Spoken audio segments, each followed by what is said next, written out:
While you were going about your day.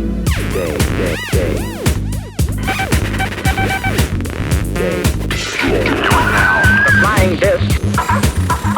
God bless all of you. Yeah. DUM number 8. 8. 8. Otto. And you know what happens if you turn an 8 90 degrees right? It turns into infinity. Yeah, so on this show today, we're just handpicking news from all over the place, and I got some feedback from the last show saying that I was a bit too overexcited and I should definitely tone it down a bit, so I'm just going to speak like this for the rest of the show. What we're going to do is turn news into words, bits into chopped up into parts that you chopped up you can put together in your head. Yeah. On this show, actually, most of the tunes that we've chose are non-copyright, so we're trying to do our bit for all the people out there that need to be heard, and we went and checked out a Boone party with Spit Shake Sisters and Tiger Cub making an appearance later, and also Get Cubs, and we've got their tune coming up first. So Elliot, Yeah. first astronaut in space from UK. So the first UK astronaut to go into space, is that right? Well, I'm just trying to say, are you excited? I am! Are you excited? Because you're going to be going up there, dude, and I don't know how much training you're going to get. Going into space, going into space, gonna go to the moon. Oh, space. Oh, space.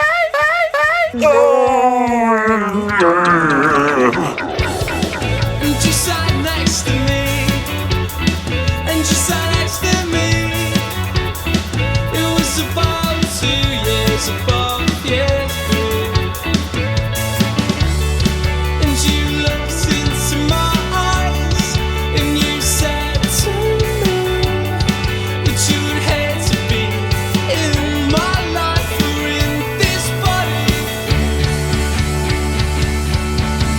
Tell me things that you've seen of me, of me, oh me.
Cubs.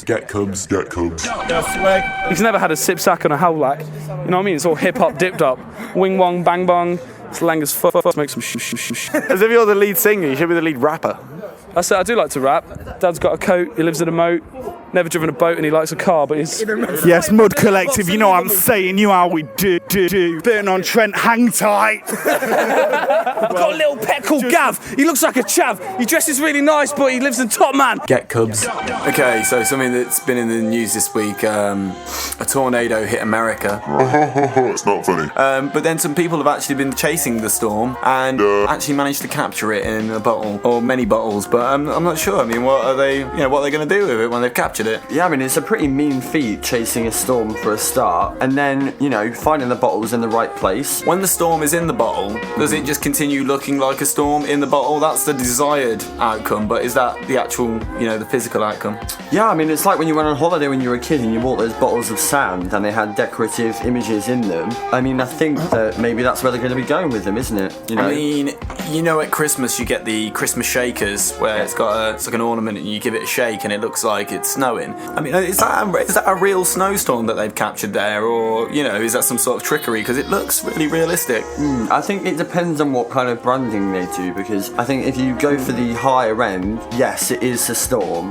In a variety of different options, I suppose. Like you've got heavy snow, light snow, and then obviously you've got cheap ass glitter, which isn't real. You've got them, them instruments, the rain kind of sticks where you turn them upside down and it sounds like rain. Yeah. How do they make them waterproof enough to, keep the rain in there when they're made out of wood as well, and it sounds just like rain. How do they, what other kind of weather systems can we get? Well, I mean, I think an area in the market that hasn't been attained is grey. Why not reinvent grey weather to make it more attractive?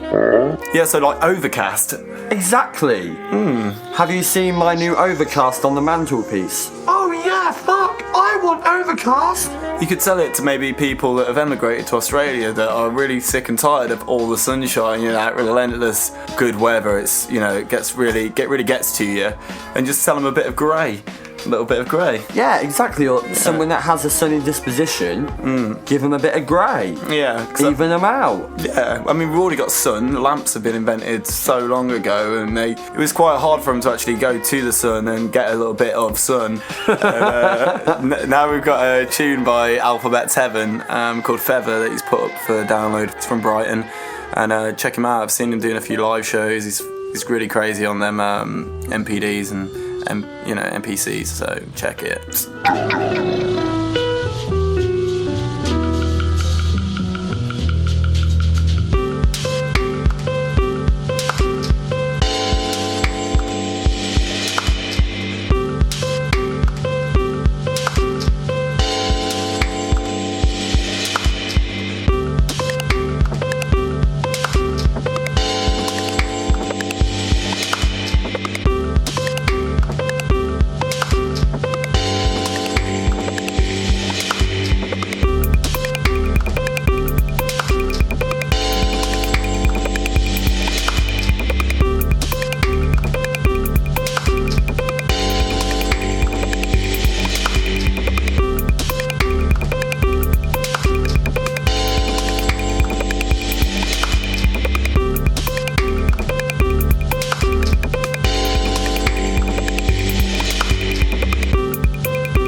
Going into space, space, going into space, gonna get the moon, out of space. So everyone's heard of Google and you know what they do. They're basically some sort of advertising monstrosity that's grown so big that they're invading everyone's everyday lives. And they've just got that new kind of that Google Glass out, haven't they? Have you seen that? I haven't, no. Yeah, explain to me. I mean, I've seen it. It's just like a computer that you wear on your eyes, and then it's got a little kind of screen, and then that screen displays information. It's completely voice controlled, and you know, apparently it's supposed to be the next big thing. Like you'll be able to record and communicate just straight from your glasses. Wow. So the future really is here, isn't it? Yeah, it is, and eventually they'll probably have it linked to some sort of Google Watch, and you'll be all like, "Oh, I'm all googly moogly." What they've got in the pipeline, also I've read, is they're going to be able to telepathy searching, where you can search with your mind, basically. No. Yeah. I struggle to imagine how the privacy issues are going to work with, you know, telepathy. So obviously when you sign up to Google, whether that's Gmail or mainly Gmail really, I suppose, you sign an agreement that they will, you know everything about you but not use it or exploit it. Exactly. And so, you know, you'll be writing an email and the cookies will display the correct advertisement on the right. Yeah. Kind of invasive to your emails. How is that going to work with your mind? Are they going to be able to access your mind? Are they going to be able to find out its quote? Yeah, it's an insane kind of information that they might be gathering from you. You never know. Maybe they can get, you know, different information and you know, different things from your mind and that you would never even know about, possibly. But I know eventually, they've got these things called directional microphones. Right. Where if I point it at you, you can hear it, but the person next to you can't. And if I point it at them, they can hear it and you can't hear it, right? Right. Eventually, they're going to get them in like shopping lines. So when you're in a shopping line, it links to your smartphone so that it beams an advert directly to you that's customized for you and your interests, right. So eventually, maybe with this telepathy device, they're going to have these customized adverts in your brain that you just can't ever get rid of. So you will be in a queue and without any restraint you're gonna have, I don't know if it's dystopian or utopian. You know, I think there's a really fine line between both of them, isn't there? We've got a tune by Husman now called Pain, Weed Lament, featuring Imitri of Counteraction Sound. Nice. Really sick geezer, and you know, I'm all about repping, and I think Husman has done a really good job putting a whole song here together, and you know, check that bad boy out.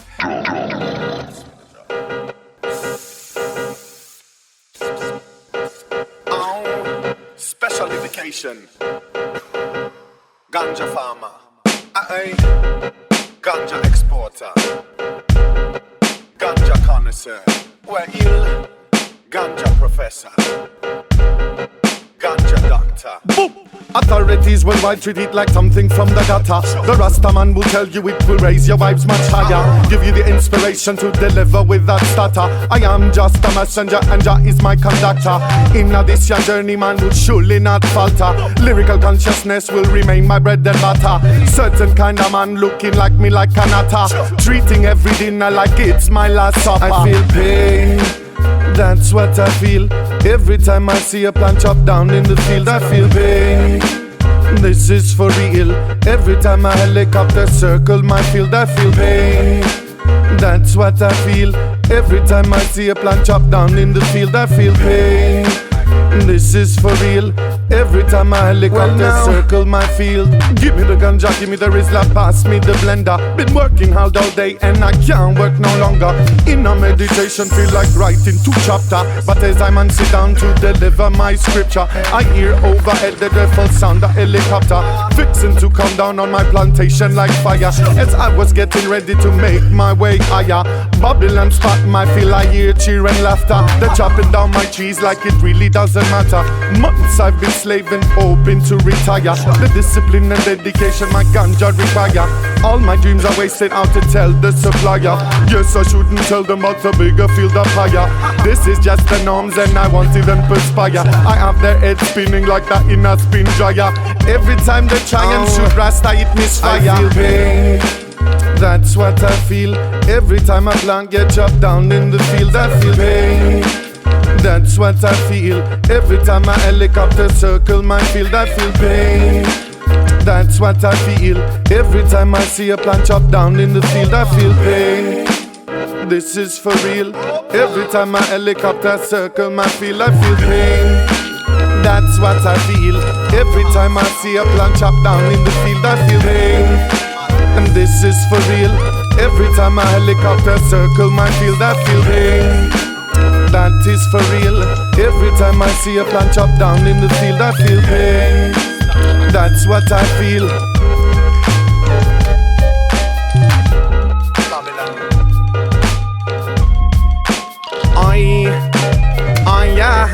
Stop abusing the herbs, man. Well, no.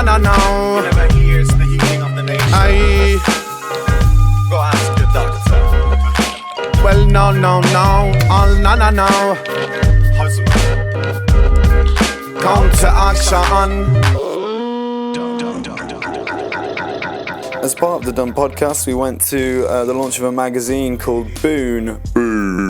And we chatted to a couple of guys from Tiger Cub, and then also chatted to Harrison, who will play a little bit later. He stole the mic, but that's fine. You got me. What do you think DUM means to you? What does DUM mean to you? That was brilliant. So fun to watch. I'm expecting my voice to be slowed down a lot. Every so often, and maybe you'll just take everything out of context and make me sound cooler than I actually am. Yeah, cool. K for Korma. Again, the K is not going to translate, is it? Let's just have a party with a D. Party. It's not going to translate through podcast. It's going to translate in real, actual life. Which is what we're living right now. Except if you're listening to this on a podcast, which you're not. Respect.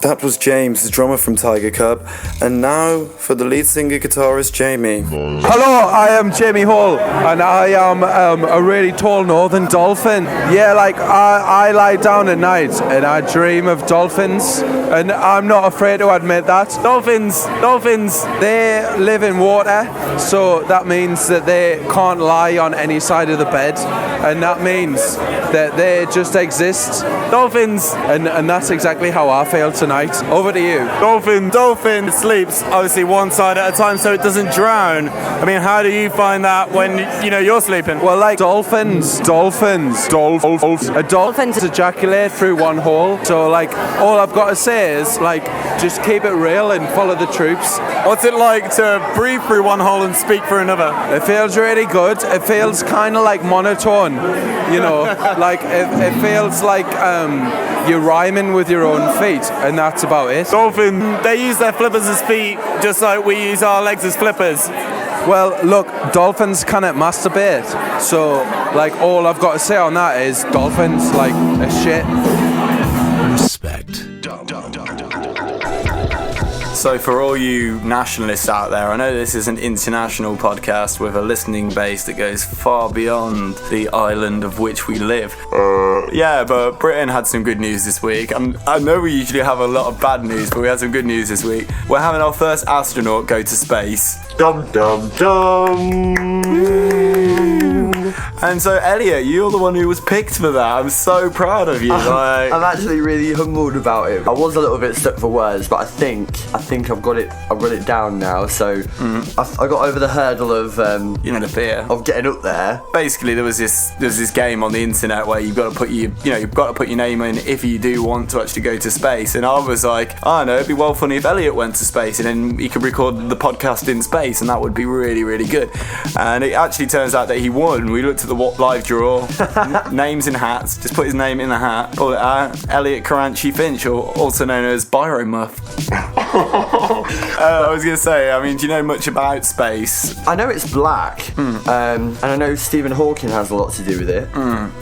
There was a monkey and a dog, and a lot of glitter. Yeah, I was going to say, the reason why space is black is because it's the same reason why the sea is blue. It like reflects the sky onto the sea, and then and it makes it look blue. And then in space has its own sky that's just completely black, and it reflects onto the space, and that's why it looks black. So what about the moon? Oh, the moon. Well, the moon like reflects light from the sun, or the other way around. I can't remember. The sun might reflect light from the moon, but I mean the moon is just there because the Earth gets lonely. Okay, so the moon is white because it reflects the sun off the Earth. Yeah. Okay, I got it. That's scientific fact. I mean, did you know that when you're actually on the space station and you take a piss, you have to get into a piss suit for one. You just don't just go to a normal toilet. Because if you try and go to a normal toilet, it goes everywhere basically. It starts floating up, and also when you're in space, your piss is blue. Honestly. Yeah. Do you know why it's blue? Why? It's the same reason as the sea is blue, because it reflects light from the atmosphere and then makes it end up being blue. So you can have a lot of blue piss. Bring some down with you. I did piss red one. Well, I think it's actually the same reason. I mean, were you in a red room? No, I wasn't actually. I was going to say, because it's actually the same reason why the sea is blue, because it reflects light from the atmosphere. Okay, like the moon. Like the moon. Do you know what the closest star is to the Earth? The sun. No, it's the moon. Really? Yeah, that's why all the stars look really white, because it's the same. Because it's the same reason why the sea is blue. Basically, that's actually one of the answers to most scientific questions. Is the light reflects from the atmosphere onto the water. Okay. You know what I'm quite excited about? What? Like when you go to a restaurant and you order your food at the bar, you sit down and you think, okay, we need condiments. So then one of you goes to the condiment bar, and there is like brown sauce, red sauce, tomato sauce, mayonnaise, horseradish. You bring them all back, and everyone's like, condiment pie. But in space, all you eat is condiment. Oh, so you're quite a fan of condiments? Yeah, in the morning you get up, choose a packet, squeeze it out, and you're done, and you're full. Condiments. That's quite cool though, actually. And you don't actually just eat like sauce in space. They actually somehow manage to turn all them foods that you know and love from your childhood, from all the restaurants you've ever been to, and they just put Smash. them in, kind of like Smash. That's why they've got aliens on the Smash advert. They are clearly a most primitive people. And now we have a tune by Theo Verney called Bloodlet, and he's from Brighton. He literally recorded this in his room, and it sounds like it comes from like the 70s. I can hear some glam rock. I can hear a lot of different styles in there, and it's absolutely awesome. Definitely check that out.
Welcome back to DUM Infinite. 8. Infinite. Dum. Yeah, we're going to talk about Rolf Harris now, actually. Yeah, he's back in the news again. It says here, actually, yeah, Rolf Harris returns to the stage, and yeah, I'm really glad that he's back. I haven't seen anything really much of him since Animal Hospital. What about you? Yeah, I mean, when we were little, I mean, he was everywhere, really, wasn't he? He had that show as well where he had the wobble board, and it was like creating art, like. Can you guess what it is yet? I remember my dad always joking about that. Oh, is that what that was? Yeah. I always wondered why he would like reveal, he was quite a revealer. Rolf Harris actually, when he was on Animal Hospital, actually looks like an animal. The way that he would perform anaesthetist, or he would anaesthetize animals just with a wobble board and sometimes a didgeridoo. No. Yeah, there's something really weird about the way he held the didgeridoo, the way that he would blow on it, and sometimes he'd blow on it and it wouldn't make a sound, and you'd always think, what's he doing? But he always knew what he was doing, I guess. So he did have that massive hit with Two Little Boys and Two Little Toys as well. Oh yeah. But yeah, like we were saying there, like he obviously just kind of, went off the radar a little bit, and now he's returning onto the stage. It seems a bit. Why would BBC News report on that? I don't know. I've got no idea. It's really exciting, and in Animal Hospital, behind the scenes, he loved those animals really, and he would always go and love them in his own way. Yeah, I mean, I remember when he had his hand in a horse's arse. Excuse the language. Oh really? Yeah, obviously as part of the operation on the programme. Yeah. And, it was just so nice to see him so happy. He looked with his hand up there, it's not a nice position to be in. Hand in an arse, in a horse's arse. He always smiled, and then Jake the peg, the guy with the extra leg. I mean, when I would always say to somebody, I've got an extra leg, people would think that I was talking about something rude. But the way he talks about it is that he has got an extra leg that he can use for whatever, mainly for walking a little bit faster, and then he would, do a little dance with it as well. So he'd try and entice people in, usually the audience, with his extra leg. So, I mean, I really got no idea why he's been off the stage for so long, but we're glad he's back. He's got whiter hair than ever as well, which makes him look almost godly. Yeah, I mean, I know in Brighton, where we're recording, you do get a lot of hipsters, you do get a lot of short trousers, white socks, and I know now you're getting a lot of grey beards and glasses as well. I mean, I hope to see more of it personally. Yeah, I mean, he was always a trendsetter, the way he looked after animals. Now everybody looks after animals in a very similar way, and that wobble board, I mean, I've got a wobble board myself, and I try and bend it, I try and use it, but I can never use it the same way he did. He would use it to, just jokingly slap you around the back of the legs, and it's like, oh, you're not even wobbling it now. Rolf, why are you grinning and kind of look angry at the same time? It's so weird. Anyway, we're looking at the article now. It's titled Rolf Harris plays first live show since arrest. Arrest. He was arrested over historical sexual assault claims. Oh my god, maybe that's what the Animal Hospital had to do with. How embarrassing. Oh my goodness. We should really look at the article before we read it next time, I think is probably the best thing. And now we have a tune called Whatnot Posse Cut 001, and there's quite a few of these Whatnot lads in there, like Manny D, D10, a few other people. I'm really bad at names, I'm sorry about that, but I thought this was a sick tune. You could download it for free as well. There's going to be a link to that.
So Harrison, how was your interview? It was fucking terrible. They asked us if we'd played already. We're on camera, we're sweating like bitches. We've clearly already played. Really awkward for all of us. And then they asked us where they could buy our single. Well, clearly nowhere, because we're not signed.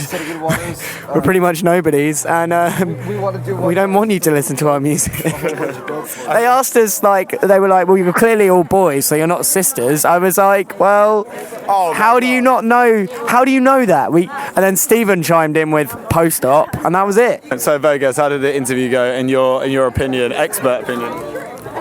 Post-op? No, I think that the interview was interesting. I think Harrison's more interested in sounding like he's really obscure and hipster. I'm going to take over the interview now. Hello. This is Harrison reporting for DUM. Mitch died. Okay. Tom, can I ask you a question? I've loved you since the moment I saw you. Who are you? I'm Shifra and I love you. Shifra, you're great. I love you too. Tom. Yeah, thanks first of all for talking to me today. I think that's really awesome. I like the music that you make. Yeah, well, you asked me if I loved you. As in just me as a person. I didn't mean my band. I hate my band. I hate your band too. It's just a wall of shit. You guys should be called D-Mob Sultry. Deep Throat Gaggy would be more suitable. There's several names that we could go for. But I'm a fan of you. I am a fan of you. I'm being sincere now. I've got an issue with sincerity, as you can probably notice from the last minute of soundbite. I noticed. We're thinking about a name change to Black Death Lesbians. What do you think? I think that would be a positive move for you guys. We in a similar boat with the Deep Throat Gaggy thing. It's just difficult, isn't it? Maybe we should just do like a secret tour with different names. Okay, this is going nowhere. I'm going to go back to DUM. Barry, just say hello. Hey. Hey, that was Barry. And this is Mitch. Oh, Mitch is alive! Hi, you don't have to keep the mic so low, so I'm speaking into your crotch, but yeah, I'm going to keep trying. This microphone looks like a yellow penis. Okay, so now we're going to talk about a Twitter thing that I was following. We might as well just draw from all the sources. I mean, most news mediums on the internet do draw from many, many sources and just regurgitate news. So why not regurgitate something that we like? And this is a Twitter page called, twitter.com/SoVeryBritish, and it's Very British Problems. And just as an example of one of the things it does decide to post. So a very British problem is the anxious bewilderment when clocking the stranger deciding to join the queue at your side rather than behind you. I mean, has that ever happened to you, Elliot? It's happened to me. You know what? It hasn't necessarily happened to me, but there is a lot of other things that have happened in a supermarket in a very British way. When you do, when you see somebody in an aisle and you'll say hello to them, and it's all happy, cheering, hello, how you doing? Mm-hmm. You'll see them in the next aisle and you'll go, yeah, how's it going? You good? Yeah. You see them in the third aisle, but you're peeking round at them, and you'll go to the furthest aisle away from them just so you don't have to say hello again. Yeah, just because it's kind of awkward, it feels awkward. Yeah. What about generally in a supermarket where you're just about to go and get the particular item you want, let's say baked beans or, baked cod in a can, and someone else got there before you, and they're looking at this product, and you don't just stand there behind them waiting, because that is very un-British and very rude. So you kind of turn around and start pretending to look at some other items that you definitely aren't going to buy. It's like you're looking at the dog food, you don't even have a dog, and you're like kind of every now and again looking around just to see if the person's gone yet. They go and you just instantly take that space up, and you're there like choosing your stuff, and when you turn around, some guy's looking at dog food, but they're also kind of sneaking at you. You know he was in the same position as you about 10 seconds ago. Well, let's think of a better analogy than that. So we have two alcoholics that live downstairs. We're going to call them Mr. and Mrs. X. And Mr. and Mrs. X, we do see them in the hallway. We do see them down the street as we're walking home. And it is a very British, oh, hello, how you doing? Hope you're having a good day. Where are you going to now? You're going to the pub? Yeah, they're wobbling about. We're really knackered and really despise seeing them every time because they make our life really hard. Yeah. But when we see them, it's full of pleasantries. I wonder how that would be approached in a European country, and I can guarantee that it wouldn't be full of hello and pleasantries, would it? What would they be like? Would they be like, oh, you big moose? Yeah, they'd be like, hey, hey. Oh, would they be like, you are below my level. Your mother is a dog, and your shoes, they are slippers. And it's like when you walk past someone on the street and brush their shoulder, and you apologise out of reaction. Oh, it's so very British. I'm so sorry for accidentally pushing you, accidentally pushing your past you, like that's some sort of.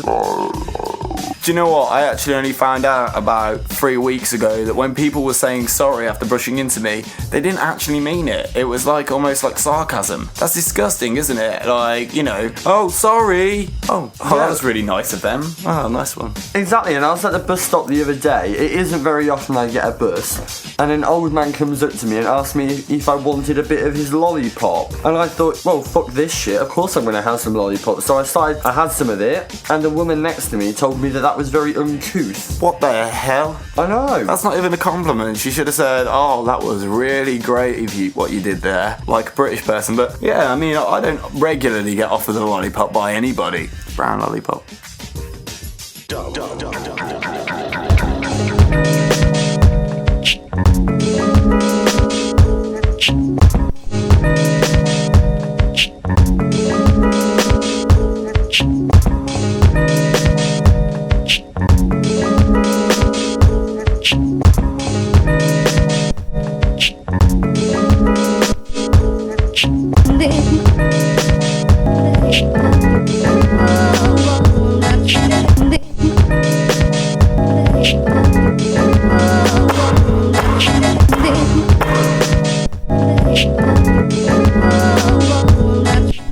Basketball.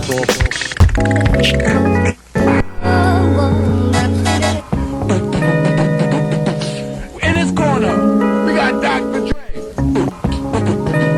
Spurts.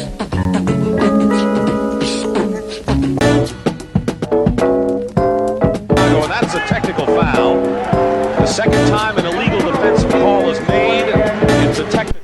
So Danny Ainge has been shooting.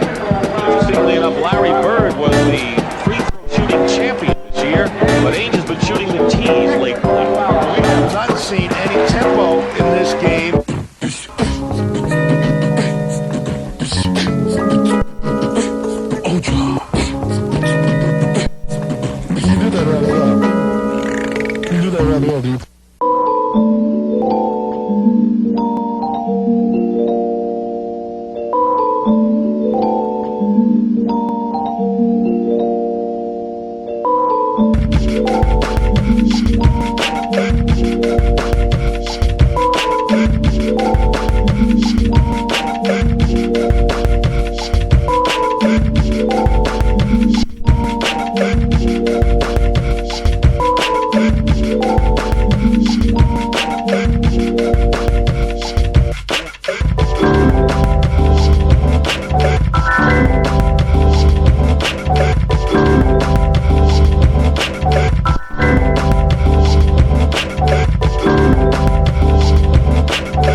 Welcome back to DUM. This is the final section before we play you out with a nice song. Final. And it's called Dump Points of View, which is something that kind of stuck. It was, we basically asked for feedback from people, you know, the general populace, whether it is man, woman or animal. And just to try and find out, you know, what they think of the show and if there's any way we can improve it. I got told last week that it was very over the top and that I really should tone it down. I've been trying to tone it down this week. Usually I'm like, oh, welcome to DUM, I'm so excited, I'm gonna get some I have to ask, is this something that's touched a nerve with you? Because it's not very often that you don't take criticism well. I'm not angry. And who is it that's giving you this criticism? Are we allowed to say names? I'm not going to say anything, but it begins with Rolf and ends in Harris. Ah. I thought about that, you know, Rolf Harris, Jimmy Savile thing, you know, like what they did. Like, people are definitely not going to be calling their sons Jimmy anymore, are they? And they're definitely not going to be calling them Rolf anymore. I'm trying to think the person that I've never met a Rolf. Yeah, so we've got a letter here saying, why don't you make a TV show? Because I'm really bored of the radio. It never really fully holds my attention. I read a book, I try and listen to DUM, and I've got all the way through DUM without listening to it, without even reading a single page. It just doesn't work. I mean, what do you think about that, Elliot? Is there any way we could do a TV show? The first hurdle I would have thought is who we're going to have to appear in the show. And the obvious choices are one of us, except we don't have faces. So we're only decent for the radio. The next thing is a name for the show. DUM is a type of radio. That's why we call it DUM. Exactly. It's mainly sound waves, and you can't see them. And we're in Brighton, and listeners are in other areas of the world. So I don't know how that's going to work either. No, not everyone's got a TV either, but everybody has a speaker. Well, you know, that was the international law that the UN put in, that everyone should have a speaker. But we have a lampshade and some halogen bulbs and a bit of glue and a lot of love. So I think, you know what? Fuck it. Let's make a TV show. Read this one, Elliot. Dear DUM, I've always wanted to be on your show, and I really feel that I have a lot to give. Do you think I could have a week's work experience with you guys? How do you think someone would slot in on the show if we were to have them on work experience? Well, we always need tea making, and, you know, to take one of us out of the situation, get someone making the tea. I think we would increase productivity on the show over 2 times of productivity. But I've always struggled with my 2 times table. When I was in year 3, it took me over 2 months to learn the 2 times table. It's easy, you just gotta add 2 and then times it by 10. Yeah, but I remember when I just realised that I had to double everything, and it all come together. But is that a bit worrying that it took me that long to work that out? No, it's not worrying at all, really. I mean, basically, when you time something... when you time something, that's just basically a number in a moment in time. It doesn't matter what you do with it. And when it's 2 times, you've got to just say the number twice as fast. That's how it works. Okay. Yeah. Kind of like when you make your bed. Well, just like when you make your bed, but you've got to, sometimes if you're going to make your bed times 2, you've got to make the bed twice. But in numbers, you've got to say it twice as fast, and that's pretty much the secret of all maths. But getting back to the letter, you didn't actually leave its name, funnily enough. But silly. Yeah, I mean, if you are listening, letter writer, you can contact us at facebook.com/DUM Brighton, or get in touch with us through our soundcloud.com/DUM Brighton, or at Byron Mug, or at MitchWadeCole. Yes, definitely. And so come to the end of the show now. I had a good time. Gonna have a tune to pay you off. It's called I wish I knew what it was called, to be honest with you. I'm editing out this moment in time.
Going into space, space, going into space, gonna go to the moon. Oh, space. Oh, space, space, space. Oh,